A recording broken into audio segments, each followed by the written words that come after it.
परम पूज्य गुरुदेव और वंदनीय माता जी की चरणों में कोटि कोटि प्रणाम। आप सभी को प्रणाम। सच्ची घटना पर आधारित अद्भुत आश्चर्यजनक किंतु सत्य की पुस्तक में आज हम सभी सुनेंगे तुम सदा रहते साथ हमारे। सुषमा पात्रो, टाटानगर, झारखंड। वह बताती हैं कि आज से करीब 8 वर्ष पहले की बात है। मैं झारखंड राज्य के भारतीय संस्कृति ज्ञान परीक्षा की जिला संयोजक थी। भाग संख्या परीक्षा संपादित कराने हेतु मुझे अक्सर झारखंड के कई जिलों का दौरा करना पड़ता था। एक बार मैं झीक पानी चाईबासा होकर वापस जमशेदपुर आ रही थी। अचानक एक जगह आकर हमारी बस रुक गई। आगे का रास्ता जाम था। बस कंडक्टर ने बताया, गाड़ी आगे नहीं जाएगी।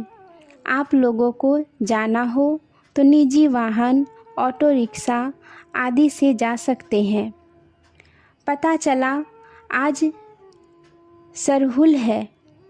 इस क्षेत्र का प्रसिद्ध त्यौहार है जिसमें हजारों हजार नर नारी इकट्ठे होकर नाचते गाते खुशियाँ मनाते हैं। देखा, सड़क के दोनों ओर लगभग 5-7 हजार लोग अपने पारंपरिक वेशभूषा में पंक्तिबद्ध खड़े होकर एक दूसरे की कमर पकड़कर नृत्य कर रहे हैं। सभी का शरीर एक साथ एक ताल पर आगे पीछे दाएं बाएं झुक रहे थे। झारखंड की देव संस्कृति की झांकी को प्रस्तुत करता नृत्य उत्सव का वह अपूर्व दृश्य भी मुझे बांध न सका। बार बार घिरती हुई सांझ की ओर देखती और मन कहता जल्दी घर पहुंचना है। बहुत लोग बस से उतर कर पैदल ही अपने रास्ते की ओर चल दिए। बस के कर्मचारी वहीं विश्राम की तैयारी करने लगे। हमें बता दिया गया कि वह कार्यक्रम अभी 3-4 घंटे तक चलेगा। मजबूर होकर मुझे भी उतर जाना पड़ा। मुझे उस स्थान के बारे में कोई जानकारी नहीं थी। लोगों से पूछताछ करने पर पता चला कि उस स्थान को हाता के नाम से जाना जाता है। मुझे किसी ने बताया जमशेदपुर जाने के लिए पश्चिम की ओर चलना होगा। इसी आधार पर मैं अपने गंतव्य की ओर बढ़ने लगी। धीरे धीरे अंधेरा घिर गया। सुनसान सड़क पर इक्के दुक्के लोग ही चल रहे थे। सड़क के दोनों ओर क्या है, आगे वाले रास्ते में खाई है या खन्नद रोरा है या कीचड़, यह भी नहीं दिखता।